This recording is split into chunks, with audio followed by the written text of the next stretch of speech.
Hey, it's Mikey from KX 94.7. Welcome to the KX Country Clubhouse, where we have taken the show on the road this afternoon and set up shop here at the legendary Horseshoe Tavern in Toronto, where we are being joined by one of these guys at the forefront of this new country renaissance coming out of California, Mr. Nate Smith. Hey, how's it going there, man? Good, man. How Thanks are for having you? me in. Yeah, no, I'm really well. I'm glad to represent California, you know? Look, dude, the last time we chatted was over Zoom. Yep.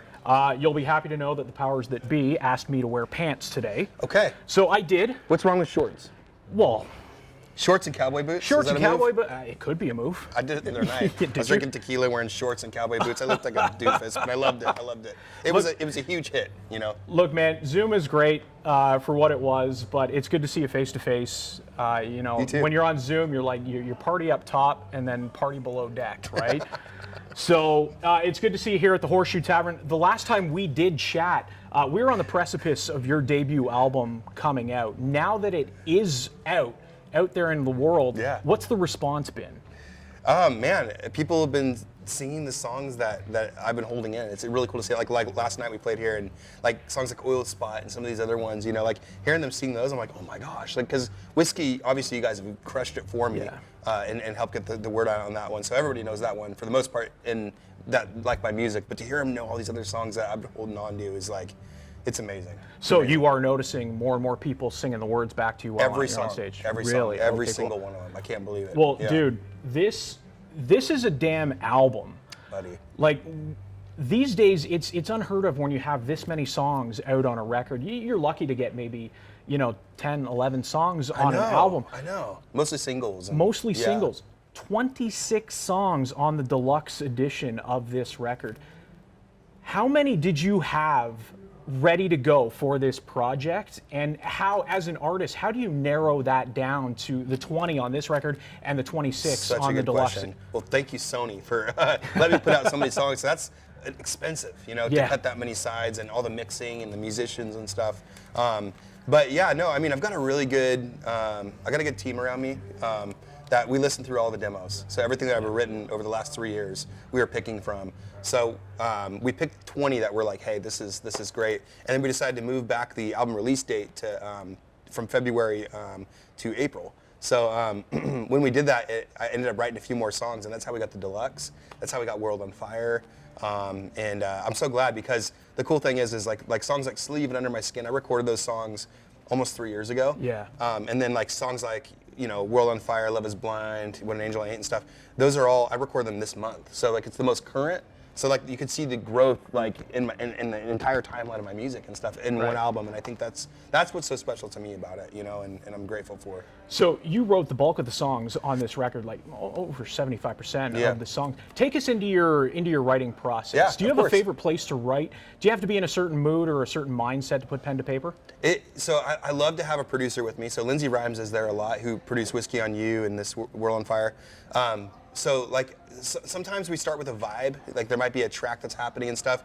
I'm a huge believer in melody. Melody to me is like the thing that makes the song catchy, and it can be something that really grabs you and feel emotional. And then from the melody, then we're inserting the lyrics into that, like a puzzle. But if the melody isn't strong, if it doesn't like lift up in the chorus and feel emotional and stuff, I don't feel like we nailed it, Right. So that's my process. And then usually real life experiences, I have a list of stories in my phone. I've got a bunch of song titles and stuff, but always trying to get something personal. Yeah. Well, some of the tracks that stick out to me, I mean, Sleeve, one of the top my favorite tracks. song. It's Hands one of the down. best songs. World on Fire, Dear Heart, Bad Memory. Like, I could go on. If I Could Stop Loving You, Wreckage, Whiskey on You, which, by the way, spent 6 weeks at #1 here in Canada. 6 weeks at #1, dude. In this amazing country, dude. Yeah. Like that's unbelievable. And like to be, an artist from the States, to have that happen here is obviously really rare, and special. Okay, so is it true when you were writing and recording the demo for Whiskey on You? That's what we hear. That is on a the demo. That is a That's demo. the demo. Yeah, just mixed. So the vocal was 2 days after my breakup, Okay. with my ex-girlfriend, and so it was pretty raw and fresh and Yeah. all that. So we just mixed it. Okay, so am I crazy, or am I correct in assuming that All Right, Matthew McConaughey in Dazed and Confused Is that kind of a callback? It's such a nod. It's such a nod. Okay. We're hoping, like my team reached out to him, and I don't know. We'll hear back hopefully, but we're hoping that he hears it and goes, oh my gosh, and I know he likes country music. All right. So it would be really cool if he got involved with that. Okay, so when it comes to the track listing, the first track on the record, If I Could Stop Loving You, was there a rhyme or a reason why that song led off this debut record? Yes. Okay.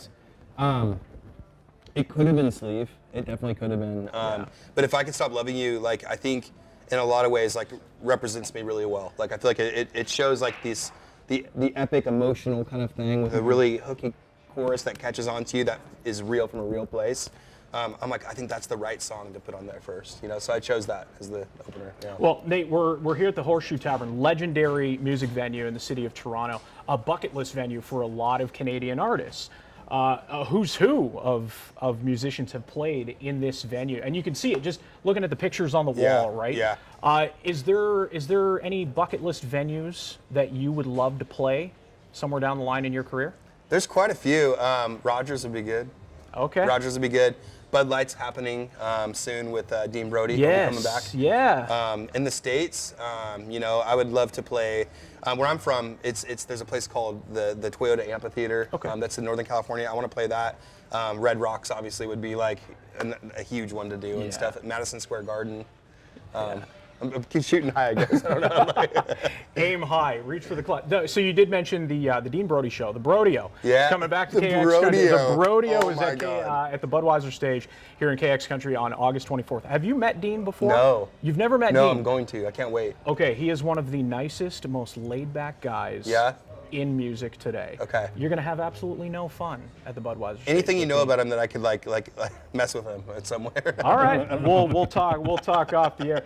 So, do you remember the weirdest place you've ever played? So I asked Keith Urban this question, and Keith's answer was a baggage claim. Okay. What? Yeah, he played a baggage claim at an airport in Australia. So where's the weirdest place that you have ever performed? One of the weirdest places that I've ever performed was the parking lot of a strip club.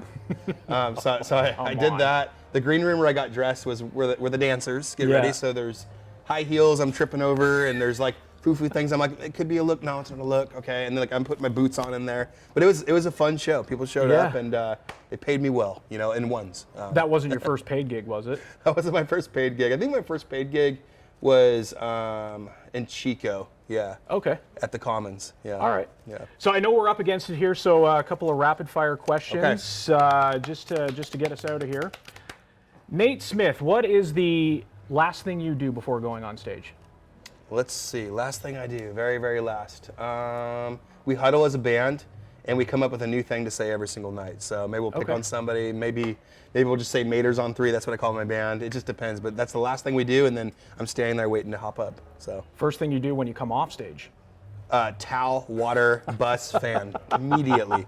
I'm literally drenched. I could wring my hair out. First thing I do. Okay. Do you have a nickname?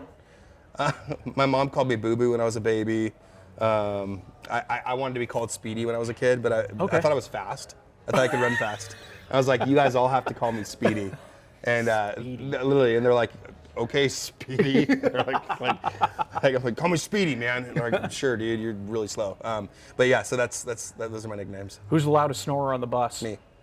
Man, I had my money on Stefan. You did? Yeah. He doesn't snore. Really? He doesn't snore, That's unless I don't hear shocking him. to me. But I'm sawing logs all night. Yeah. Who's the bartender on the bus? Stefan. Stefan's the bartender. Stefan is like a cocktail guy. Yeah. All right, so you get to host a late night TV talk show. Who's the first person you would love to interview? First one. That's really good. Let's go with Zach Galifianakis. Okay. Between two ferns. I've been told that there's some similarities. Yeah, I see Some it. people have said that on things, and it cracks me up. Yeah. I was literally, no joke, opening for Morgan Wallen a few weeks ago, and somebody in the audience held up their phone. You know how they have like little words like, play this song, whatever. Yeah. He just showed a picture of Zach Galifianakis, and he goes, I'm like, damn, savage. Lyrics aside, what's the weirdest thing you have memorized? Or the most random thing you have memorized? Different parts of a cell, endoplasmic reticulum, mitochondria, Um, A science guy that kind of over stuff, here. I guess. I don't know. Okay. Favorite Nirvana song?